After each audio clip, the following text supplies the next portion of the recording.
Hello dear students, welcome to Advait education. मैं दीपाली पांडे आप सभी का स्वागत करती हूं अद्वैत एजुकेशन पर। तो हम केमिस्ट्री में एसिड, बेस एंड सॉल्ट्स देख चुके हैं, जिसमें कि हमने काफी डीप स्टडी करी कि एसिड्स क्या है, बेस क्या है, सॉल्ट्स क्या है, इनके रिएक्शंस क्या है, इनसे बनने वाले क्वेश्चंस कौन कौन से हैं, और स्पेशली इन तीनों टॉपिक से यानी कि एसिड, बेस एंड सॉल्ट से किस तरीके के क्वेश्चन आपके examination RRB, group D, NTPC में पूछे जा चुके हैं, वो हमने देखा। क्लियर? अब आज हम यहाँ पर देखने वाले हैं ऑर्गेनिक कंपाउंड। हाँ, सबसे हॉट टॉपिक कहना चाहिए केमिस्ट्री का, क्या है आपका ऑर्गेनिक कंपाउंड। अब ऑर्गेनिक कंपाउंड देखने से पहले हम कुछ चीजें ऐसी जान लें जो कि ये जानने के लिए जरूरी है कि ऑर्गेनिक कंपाउंड्स हैं क्या। क्लियर? अब जब हम यदि कार्बन के बारे में पढ़ेंगे, कार्बन में श्रृंखलन का गुण होता है ना, कार्बन चेन बनाता है, दो कार्बन्स के बीच में कोवैलेंट बॉन्ड होता है।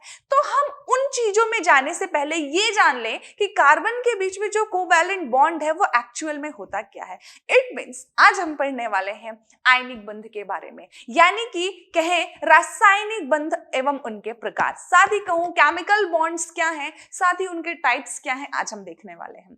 तो आइए देखते हैं बच्चों कि ये रासायनिक बंध होता क्या है, या मैं कहूं केमिकल बॉन्ड्स क्या है। तो केमिकल बॉन्ड क्या है? तो केमिकल बॉन्ड बेसिकली एक तरह का फोर्स है ना, किसके बीच में? दो मॉलिक्यूल्स के बीच में लगने वाला एक तरह का कहना चाहिए फोर्स है। तो देखने वाले हैं कि केमिकल बॉन्ड्स हैं क्या। क्लियर? केमिकल बॉन्ड को मैं कहूं तो कह सकते हैं कि रासायनिक बंध जो है आपका, रासायनिक बंध एक तरह का क्या है बच्चों? क्या है माय डियर स्टूडेंट्स? रासायनिक बंध एक तरह का बल है। बल या फोर्स कहूं तो रासायनिक बंध एक तरह का फोर्स होता है, अ लिंक और force between neighbouring atom in a molecule और अ कंपाउंड, या हम कहें कि अणु या यौगिक में, किसी भी अणु में उसके अंदर के परमाणुओं में लगने वाला बल, या कि यौगिक है तो दो डिफरेंट अणुओं के बीच में लगने वाला बल। लेकिन है क्या एक्चुअल में? एक बल है, एक ऐसी कनेक्टिविटी है जो उन दोनों को आपस में बांध करके रखती है। क्लियर? अब क्या है, एक अणु या यौगिक में परमाणुओं के बीच एक कड़ी या बल रासायनिक बंध कहलाती है, या दूसरे शब्दों में कहें तो रासायनिक बंध वह ताकत या ऐसा बल है, या दूसरे शब्दों में कहें तो रासायनिक बंध वह ताकत या आकर्षण बल है जो कि आपस में बांध कर रखती है किसको? परमाणुओं को। आप बस इतना समझिए कि chemical bond is like a force, है ना, और केमिकल बॉन्ड है चूंकि इसलिए वह अणुओं, परमाणुओं, यौगिक के बीच में एक क्या बना करके रखता है? बॉन्ड बना करके रखता है, यानी कि उनके बीच में एक रिलेशनशिप, कनेक्टिविटी को मेंटेन करके रखता है। क्लियर? चलिए अब देखते हैं कि केमिकल बॉन्ड्स जो हैं आपके होते कितने प्रकार के एक्चुअल में। केमिकल बॉन्ड्स बेसिकली हैं आपके चार तरीके के, ठीक है। मेन तो होते हैं तीन, लेकिन हैं अपन पढ़ने वाले हैं चार। कौन कौन से? Ionic bond, covalent bond, hydrogen bond and metallic bond. Ionic bond को और क्या कहते हैं? हम आयनिक बंध कहते हैं हिंदी में। कोवैलेंट बॉन्ड को हम कहते हैं सहसंयोजक बंध। क्लियर? थर्ड है हाइड्रोजन बंध, इसको हाइड्रोजन बंध ही कहते हैं। मेटालिक बॉन्ड्स को हम कहते हैं धात्विक बंध। क्लियर? अब हम देखेंगे कि आयनिक बंध क्या होता है, साथ ही साथ कोवैलेंट बॉन्ड क्या है, जो कि इंपॉर्टेंट है ये दोनों आपकी फर्दर स्टडी पर्पस के लिए, यानी कि हम फर्दर जो भी टॉपिक डिस्कशन करने वाले हैं उससे पहले ये आपको जानना जरूरी होगा कि आयनिक बंध और सहसंयोजक बंध हैं क्या। क्लियर? चलिए आगे बढ़ते हैं बच्चों, देखते हैं कि एक्चुअल में क्या होता है। देखो ये तो समझ में आ गया है ना कि आपका केमिकल बॉन्ड्स क्या है, केमिकल बॉन्ड्स हैं कितने प्रकार के। क्लियर? अभी मैंने चार तरीके के बताए, तो एक ओवरव्यू यहां पर दिख रहा है आपको, यदि दिख रहा होगा क्लियरली कि आयनिक बॉन्ड है। क्लियर? दूसरा है आपका कोवैलेंट बॉन्ड, तीसरा है आपका हाइड्रोजन बंध, चौथा है आपका मेटालिक बॉन्ड। अभी हम इनकी डेफिनेशन के साथ विद एग्जांपल आपको बताने वाले हैं कि एक्चुअल में ये होते क्या हैं। क्लियर? चलिए आगे देखते हैं बच्चों। नेक्स्ट है आपका आयनिक बॉन्ड। ध्यान से देखना, यहां से बहुत इंपॉर्टेंट डिस्कशन चालू हो रहा है। आयनिक बंध, सहसंयोजक बंध क्लियर होना चाहिए आगे के ऑर्गेनिक कंपाउंड को पढ़ने के लिए। क्लियर? आइए देखते हैं। अब आपका आयनिक बॉन्ड जो है, या कहूं मैं आयनिक बॉन्ड को हम हिंदी में कहते हैं बच्चों आयनिक बंध। क्या कहते हैं? आयनिक बंध।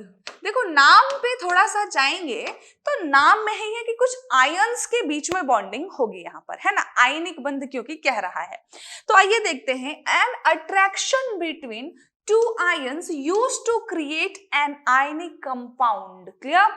यानी कि यदि आपने कोई आयनिक कंपाउंड बनाया है तो उनके बीच में, किन्हीं दो आयनों के बीच में जो बल लग रहा है वह क्या कहलाएगा? Ionic bond. यानी कि दो आयंस के बीच में लगने वाला बॉन्ड को हम क्या कहते हैं? आयनिक बॉन्ड कहते हैं। अब डिफरेंट नाम है बच्चों, ध्यान दीजिएगा, डिफरेंट नाम है इनके, क्या क्या है मैं बताती हूँ। इसको हम और क्या कहते हैं? Electrovalent bond. ध्यान दीजिएगा, इस नाम से पूछता है, इलेक्ट्रोवैलेंट बॉन्ड कहते हैं, ठीक है। और क्या कहते हैं? आयनिक बॉन्ड कहते हैं। अब इलेक्ट्रोवैलेंट बॉन्ड क्यों कह रहे हैं? क्योंकि यहाँ पर आयनिक आ गया ना, आयनिक आ गया तो मतलब यह कि दो आयंस के बीच में लग रहा है, और जैसे ही प्लस माइनस दो आयंस आए आपके तो वहां पर क्या हो जाता है? फोर्स लगने लगता है। तो क्या कहते हैं? Electrostatic force. कौन सा फोर्स होता है? Electrostatic force. एक एग्जाम्पल के थ्रू बच्चों देखते हैं कि एक्चुअल में आयनिक बॉन्ड है क्या, है ना। एग्जाम्पल से बहुत ही बढ़िया तरीके से क्लियर होने वाला है। आइए देखते हैं। अब सबसे बढ़िया जो एग्जाम्पल है ना, सबसे बढ़िया एग्जाम्पल है क्या? सोडियम क्लोराइड का। क्या है? सोडियम क्लोराइड जो है बहुत ही बढ़िया एग्जाम्पल है। किसका? सोडियम क्लोराइड जो है सबसे बढ़िया एग्जाम्पल है आयनिक बॉन्ड का, है ना। हम क्या देख रहे हैं? आयनिक बॉन्ड का एग्जाम्पल देख रहे हैं। आयनिक बॉन्ड का एग्जाम्पल देख रहे हैं, ध्यान दीजिएगा। सोडियम क्लोराइड आपने लिखा NaCl, क्लियर? NaCl सभी को पता है। अब NaCl जो आपने लिखा, इसमें आयनिक बॉन्ड का मतलब है यहाँ पर आयंस के बीच में बॉन्ड बन रहे हैं। अब हम देखने वाले हैं कि कैसे आयंस के बीच में बॉन्ड फॉर्म होता है, क्लियर? अब हम उससे मतलब वहां पर जाने से पहले एक इंपॉर्टेंट चीज देख लेते हैं।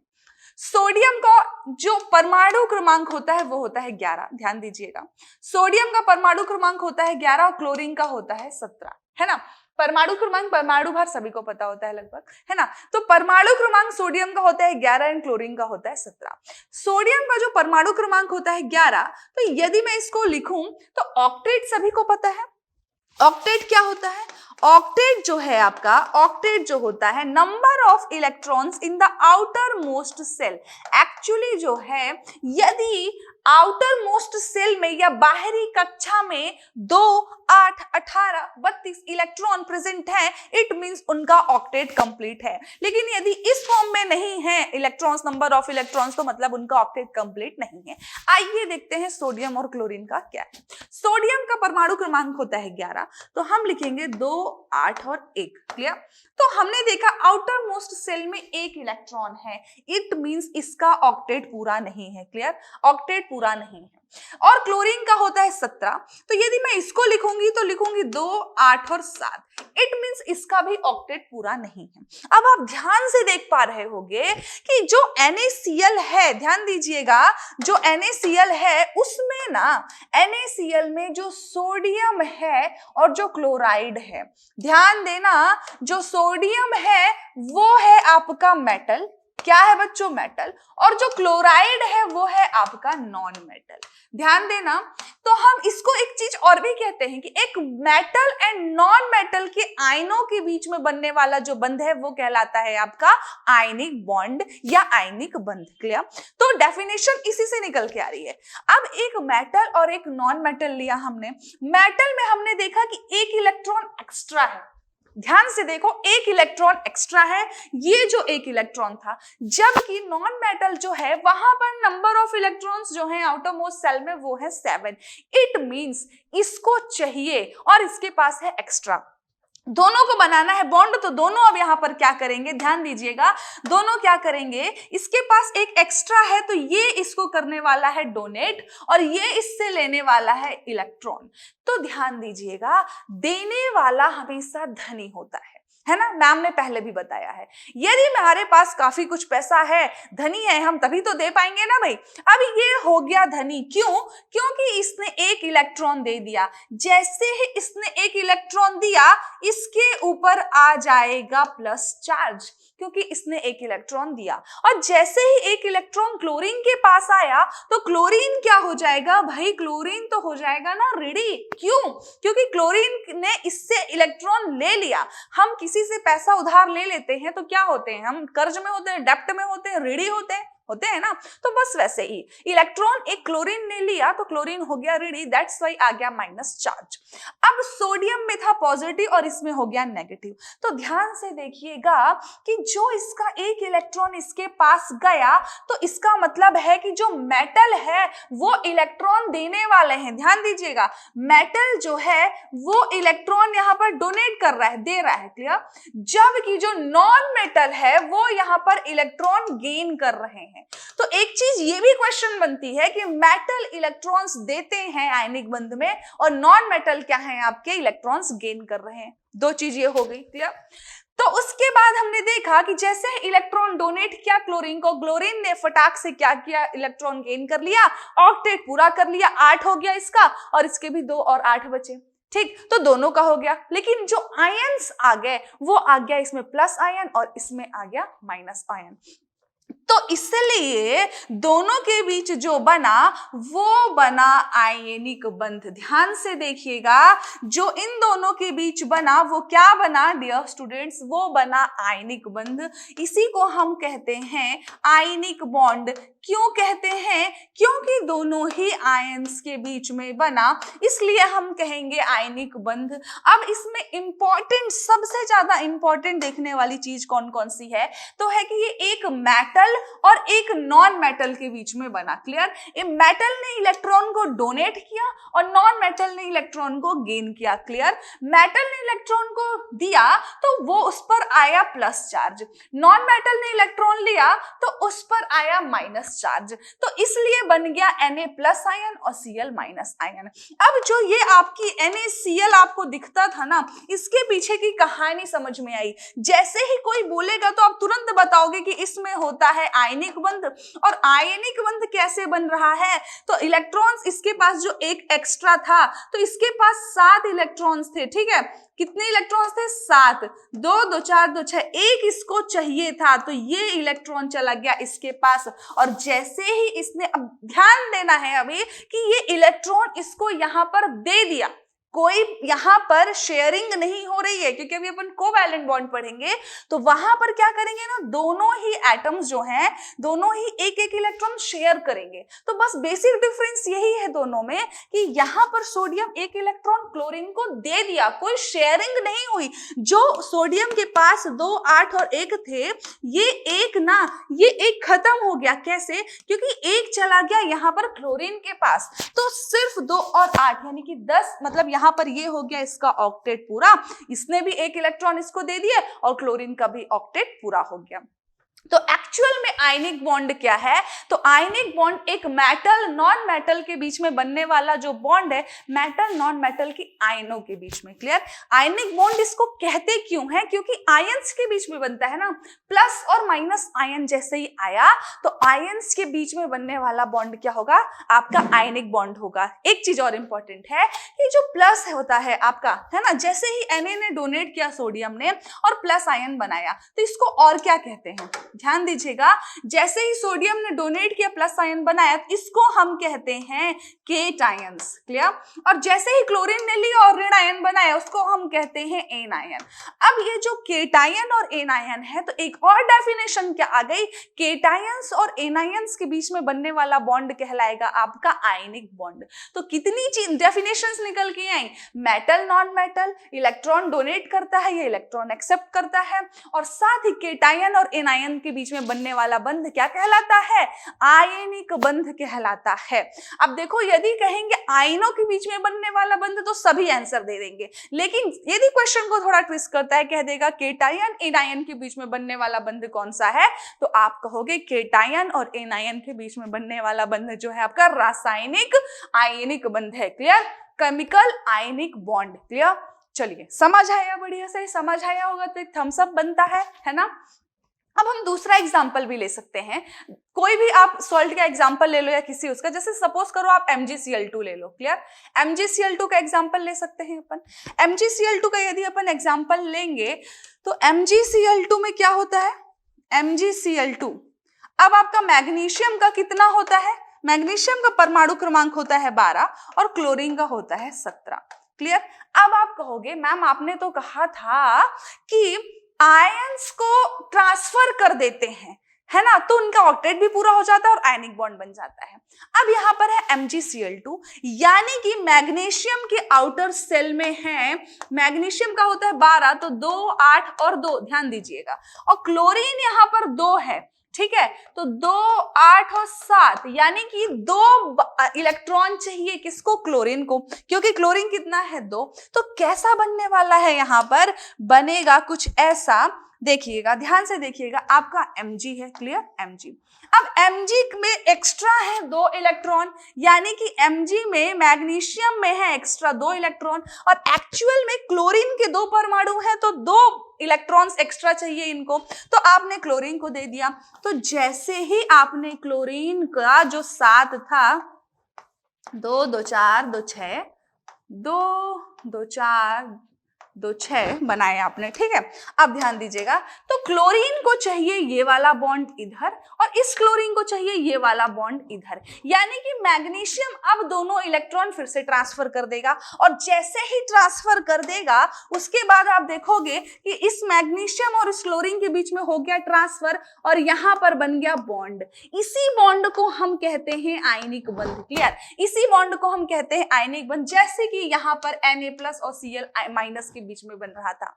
अब चूंकि ये प्लस और माइनस आयंस के बीच में बनता है, तो एक बात और भी आपको ध्यान रखनी है, प्लस और माइनस आयंस के बीच में बनेगा, तो इनके बीच में जैसे ही बन रहा है ना डियर स्टूडेंट्स, तो अब देखो प्लस और माइनस जैसे ही आ गया तो जाहिर सी बात है क्या आएगा, इलेक्ट्रोस्टैटिक आ जाएगा, यानी कि प्लस और माइनस के बीच में लगने वाला जो फोर्स होता है क्या होता है, 2 आयंस के बीच में लगने वाला फोर्स इलेक्ट्रोस्टैटिक फोर्स होता है। ध्यान दीजिएगा, इलेक्ट्रोस्टैटिक फोर्स होता है, और ये इलेक्ट्रोस्टैटिक फोर्स ही इन दोनों को आपस में बहुत ताकतवर बांधे रखता है, यानी कि बहुत फोर्सफुली दोनों को बांधे रखता है। NaCl दोनों को बांधने वाला जो फोर्स है वहां पर वो इलेक्ट्रोस्टैटिक फोर्स है। इलेक्ट्रोस्टैटिक फोर्स क्यों है, क्योंकि प्लस और माइनस आयंस की वजह से वहां पर लगने वाला बल इलेक्ट्रोस्टैटिक फोर्स कहलाता है, क्लियर। यानी कि इस मैग्नीशियम और क्लोरीन के बीच में यहां पर भी इलेक्ट्रोस्टैटिक फोर्स लग रहा है ना, जहां पर भी आयनिक बंध बना इट मींस इलेक्ट्रोस्टैटिक फोर्स है, क्लियर। क्यों, क्योंकि वहां पर 2 आयंस है, एक प्लस है और एक माइनस। अब बताओ, क्लोरीन ने फिर से इलेक्ट्रॉन लिया तो क्या होगा, जाहिर सी बात है कि क्लोरीन रेडी होगा, होगा कि नहीं होगा, क्लोरीन रेडी होगा, और इसने दिया तो इसलिए Mg में डबल प्लस आता है और क्लोरीन में आता है माइनस, क्लियर। यहाँ पर क्योंकि यहाँ पर मैग्नीशियम ने 2 इलेक्ट्रॉन दान दिए, भाई मैग्नीशियम धनी था, उसने यहाँ पर 2 इलेक्ट्रॉन दान दिए, और 2 दिए तो भाई जितना कर्जा लोगे उतना तो दिखेगा ना, है कि नहीं। तो इसने यदि 2 इलेक्ट्रॉन्स दान दिए तो यहाँ पर डबल प्लस आया और क्लोरीन में आ गया माइनस, क्लियर। तो ध्यान देने वाली बात यह है कि हमारा आयनिक बंध है क्या, इतनी ही चीजें हैं आयनिक बंध में, क्लियर। तो देखो कोई भी क्वेश्चन बने, है ना, मेटल नॉन मेटल से बने, प्लस माइनस से बने, इलेक्ट्रॉन के आपके डोनेशन और एक्सेप्टेशन से बने, है ना, कौन गेन कर रहा है कौन एक्सेप्ट कर रहा है, तो इससे कुछ भी बने क्वेश्चन आप बता देने वाले हो कि आपका आंसर क्या है, क्लियर। चलिए, अब कई बार क्वेश्चन ये भी बन जाता है कि इसमें जो है जैसे NaCl दे दिया, कह रहा है NaCl में इलेक्ट्रॉन गेन कौन कर रहा है, तो पता होना चाहिए भाई इलेक्ट्रॉन गेन क्लोरीन कर रहा है। कई बार पूछ देता है कि इसमें इलेक्ट्रॉन ले कौन रहा है ना, मतलब कि एक्सेप्ट कौन कर रहा है, तो पता होना चाहिए कि एक्सेप्टेंस का मतलब ही है कि गेन, जब उसने गेन किया इट मींस क्लोरीन, और इलेक्ट्रॉन दान कौन कर रहा है, तो सोडियम कर रहा है। मैग्नीशियम में MgCl2 में कौन दान कर रहा था, मैग्नीशियम कर रहा था। तो ये बात क्लियर हो गई कि जिसके पास इलेक्ट्रॉन है वही तो दान करेगा, जिसके पास नहीं है वो कहां से दान करेगा, है ना। और एक्सेप्ट कौन करेगा, जिसके पास नहीं है, जिसको जरूरत है उसने एक्सेप्ट कर लिया, क्लियर। चलिए नेक्स्ट चलते हैं, नेक्स्ट देखते हैं। आयनिक बॉन्ड हमने देख लिया, एक्चुअल में 2 आयनों के बीच में एक आकर्षण, जो 2 आयन है आपके उनके बीच में एक आकर्षण एक आयनिक यौगिक बनाने के लिए उपयोग किया जाता है। बिल्कुल, यह आकर्षण आमतौर पर एक धातु और एक गैर धातु यानी कि एक मेटल और एक नॉन मेटल के बीच में बनता है। ध्यान देना, मेटल एंड नॉन मेटल के बीच में बनता है। अभी अभी मैंने एग्जाम्पल से बताया, सारी चीजें लगभग क्लियर हो गई, है ना। चलिए नेक्स्ट देखते हैं अपन कि आपका कोवैलेंट बॉन्ड क्या होता है। आइए देखते हैं कोवैलेंट बॉन्ड है क्या, है ना। अब कोवैलेंट बॉन्ड अभी आयनिक बंध था, यानी कि आयंस के बीच में बन रहा था, लेकिन जो कोवैलेंट बॉन्ड है, तो कोवैलेंट बॉन्ड को हम कहते हैं हिंदी में सहसंयोजक बंध।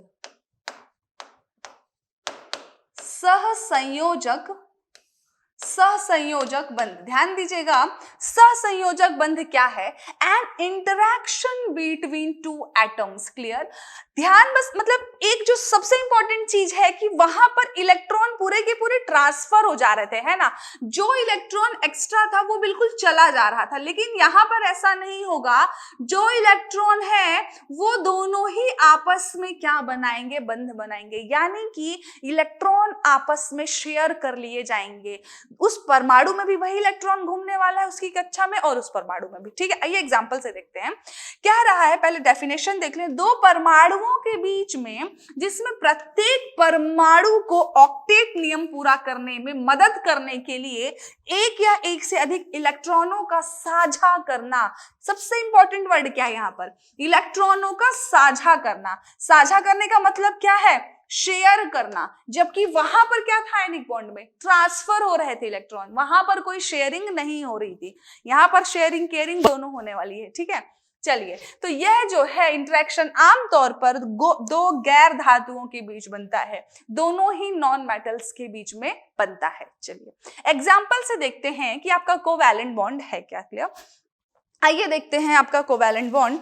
अब देखो, कोवैलेंट बॉन्ड समझने के लिए आपको पहले ये समझो कि आपको अभी आयनिक बॉन्ड समझ में आ गया ना। ठीक है, अब आयनिक बॉन्ड के बाद आ रहा है आपका सहसंयोजक बंध। इसमें जो सबसे इंपॉर्टेंट लाइन है ना, वो क्या है? शेयरिंग। क्लियर? ध्यान देने वाली बात है कि शेयरिंग। यहां पर हम लेते हैं हाइड्रोजन। क्लियर? अब हाइड्रोजन का कितना होता है परमाणु क्रमांक? 1 होता है। क्लियर? अब हाइड्रोजन का परमाणु क्रमांक 1 होता है, इसका मतलब है कि हाइड्रोजन के आउटर मोस्ट सेल में ना, हाइड्रोजन के आउटर मोस्ट सेल में कितना होगा? 1 इलेक्ट्रॉन होगा। क्लियर? हाइड्रोजन के आउटर मोस्ट सेल में 1 इलेक्ट्रॉन होगा। अब जब आपका हाइड्रोजन के आउटर मोस्ट सेल में 1 इलेक्ट्रॉन हुआ, तो कैसे बनेगा बॉन्ड? कैसे उसकी ऑक्टेट पूरी होगी? एक बात ध्यान रखिएगा, ये जो 2, 8, 18, 32 अभी मैम ने बताया, इसको आपको पूरा करना है। तो कैसे पूरा करेगा हाइड्रोजन? जब तक कि दूसरा परमाणु हाइड्रोजन का नहीं आ जाता। ठीक है, फिर से आ गया हाइड्रोजन का दूसरा परमाणु। क्लियर? अब जब हाइड्रोजन का दूसरा परमाणु आया, तो अब इस हाइड्रोजन के आउटर मोस्ट सेल में 1 एटम, इसके में भी 1 एटम। अब दोनों, ये इसको दे देगा, बताओ मुझे, तो क्या इसके पास कुछ बचेगा? या ये इसको दे देगा तो इसके पास कुछ बचेगा? नहीं। तो अब यहाँ पर ट्रांसफर नहीं हो सकता, आयनिक बंध नहीं बन सकता। क्या बनेगा यहाँ पर? यहाँ पर बनेगा सहसंयोजक बंध। इट मीन्स यहाँ पर होगी शेयरिंग। शेयरिंग का मतलब क्या है मैम? शेयरिंग का मतलब है कि ये जो एटम है और ये जो परमाणु, ये दोनों ही इलेक्ट्रॉन्स एक दूसरे को शेयर करेंगे। इट मींस शेयर करने का मतलब है कि ये दोनों इलेक्ट्रॉन इसकी आउटर मोस्ट सेल में भी रन करेंगे, साथ ही इसकी आउटर मोस्ट सेल में भी रन करेंगे। यानी कि इस हाइड्रोजन के आउटर मोस्ट सेल में जो रन करने वाले हैं वो कितने हैं? ये दोनों मिलकर के 2 इलेक्ट्रॉन, और इस हाइड्रोजन के आउटर मोस्ट सेल में भी ये दोनों मिलकर के 2 इलेक्ट्रॉन। तो मोरल ऑफ द स्टोरी क्या है? मोरल ऑफ द स्टोरी कहता है कि जो सहसंयोजक बंध हैं वो आपस में शेयरिंग करते हैं। क्लियर? शेयरिंग करते हैं, देन केयरिंग करते हैं। कैसे करते हैं भाई? इसने इसकी केयर करी ना कि भाई मैं भी, एक में मेरा कुछ नहीं हो रहा, ये भी बोला एक में मेरा कुछ नहीं हो रहा, चलो भाई आपस में शेयर एंड केयर करते हैं। यदि हम शेयर कर लेंगे तो केयरिंग ऑलरेडी हो जाएगी, ऑक्टेट पूरा हो जाएगा हमारा, है ना। तो इन लोगों ने अपनी अपनी केयरिंग करी और साथ में शेयरिंग करी, तो शेयरिंग से हो गया इनका केयरिंग। क्लियर? देखो, ये इलेक्ट्रॉन इधर आ गया और ये इलेक्ट्रॉन इधर चला गया। इट मींस ये जो है ये लोग आपस में क्या करेंगे? 2 इलेक्ट्रॉन दोनों ही कक्षाओं में घूमने लगेंगे।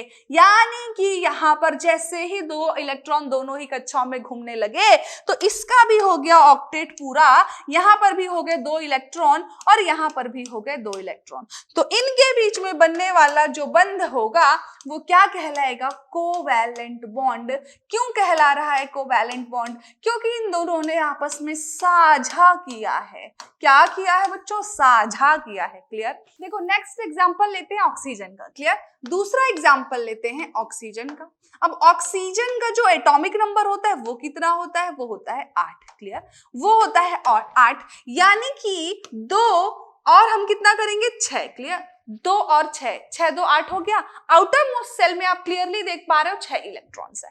अब जब आउटर मोस्ट सेल में 6 इलेक्ट्रॉन है तो क्या आपका ऑक्टेट पूरा हुआ? नहीं हुआ। तो आइए देखते हैं ये कैसे बॉन्ड बनाएगा। 2 ऑक्सीजन ले लो आप, ठीक है? 2 ऑक्सीजन, आउटर मोस्ट सेल में 6 इलेक्ट्रॉन है। इसका मतलब है 6 इलेक्ट्रॉन का मतलब है कि आउटर मोस्ट सेल में हो गए 2 2 4 2 6। क्लियर? इसके भी हो गए 2 2 4 2 6। क्लियर? अब एक बात बताइएगा, 6 इलेक्ट्रॉन तो हो गए। अब इनको इस ऑक्सीजन को कितना चाहिए ऑक्टेट पूरा करने के लिए? इस ऑक्सीजन को भी चाहिए 2 इलेक्ट्रॉन, इस ऑक्सीजन को भी चाहिए 2 इलेक्ट्रॉन। क्लियर? अब इसको चाहिए 2, इसको चाहिए 2, तो क्यों ना ये दोनों आपस में बॉन्डिंग कर लें। और यदि ये दोनों आपस में बॉन्डिंग करते हैं तो इसके हो जाते हैं 8 इलेक्ट्रॉन और इसके भी हो जाते हैं 8 इलेक्ट्रॉन। इसका मतलब क्या है कि ये दोनों इलेक्ट्रॉन जो हैं इधर आकर के पूरा कर देंगे आपका इसका ऑक्टेट, और ये दोनों इलेक्ट्रॉन इधर आकर के पूरा कर देंगे इसका ऑक्टेट। लेकिन ध्यान देने वाली बात है कि ये 2 इलेक्ट्रॉन ऐसा नहीं है कि सिर्फ इसी के शेल में रन करने वाले, नो, ये दोनों इलेक्ट्रॉन इसके सेल के साथ साथ इसकी सेल में भी रन करने वाले हैं। यानी कि पहले थे 6 इलेक्ट्रॉन, अब दोनों के आउटर मोस्ट सेल में 8 इलेक्ट्रॉन रन कर रहे हैं। किसी ने एक दूसरे को ट्रांसफर नहीं किया है, वो दोनों ने आपस में शेयरिंग कर ली है। क्लियर? हम किसी चीज को शेयर करते हैं तो इसका जैसे हम चेयर में बैठे हैं, कोई आ गया अचानक से तो हमने कहा ठीक है भाई थोड़ी शेयर कर लिया, हमने अपने बगल में थोड़ा सा जगह देके बैठा दिया। ये तो नहीं ना कि हम उठ के चले गए, लो भाई अब तुम बैठ जाओ, ये शेयरिंग नहीं कहलाती। शेयरिंग का मतलब है कि यदि हम पिज्जा खा रहे हैं तो एक पीस चलो हमने सामने वाले को भी दे दिया, पूरा पूरा पिज्जा तो दे नहीं देंगे भाई, है ना? तो वही है, शेयरिंग का मतलब है कि आप शेयर कर रहे हो इलेक्ट्रॉन्स को, इट मीन्स ट्रांसफर नहीं कर रहे हो। क्लियर? तो जो वहां पर बन रहा था इलेक्ट्रोस्टैटिक बॉन्ड आयनिक बॉन्ड में सबसे ज्यादा स्ट्रॉन्ग था, यहां पर क्या बन रहा है? यहां पर बन रहा है सहसंयोजक बंध। ध्यान दीजिएगा ये क्या बन रहा है? सहसंयोजक बंध। तो क्लियर हुआ दोनों आपको कि आपका क्या कहलाता है? आयनिक बॉन्ड एंड सहसंयोजक बंध। अब नेक्स्ट लेक्चर में हम मिलेंगे नेक्स्ट टॉपिक के साथ, 2 और इसके बॉन्ड्स बचे हैं वो भी बताएंगे। तब तक के लिए बढ़िया से पढ़ते रहिए। मुझे और examples ionic bond and covalent bond के आप मुझे कमेंट बॉक्स में बताओगे। क्या? चलिए, अमित, अनिल एंड ऋतिक यादव, साथ ही सुनील, ये बच्चे कंटिन्यूअसली हमसे जुड़े हुए हैं। साथ ही कमेंट बॉक्स में अच्छे अच्छे क्वेश्चंस भी ये लोग ड्रॉप करते रहते हैं। बाकी बच्चे भी जो जिनको कोई डाउट है क्वेश्चंस में या कि कुछ जैसे मैंने कहा भाई इसका और एग्जांपल्स बताओ, तो कमेंट बॉक्स में हमसे जुड़िए, मजा आता है। ठीक है? साथ ही मैं टेलीग्राम लिंक आपको अभी बहुत जल्दी देने वाली हूँ आप लोगों के डिस्क्रिप्शन बॉक्स में। तो मिलते हैं नेक्स्ट लेक्चर में गाइस। ठीक है? Thank you class.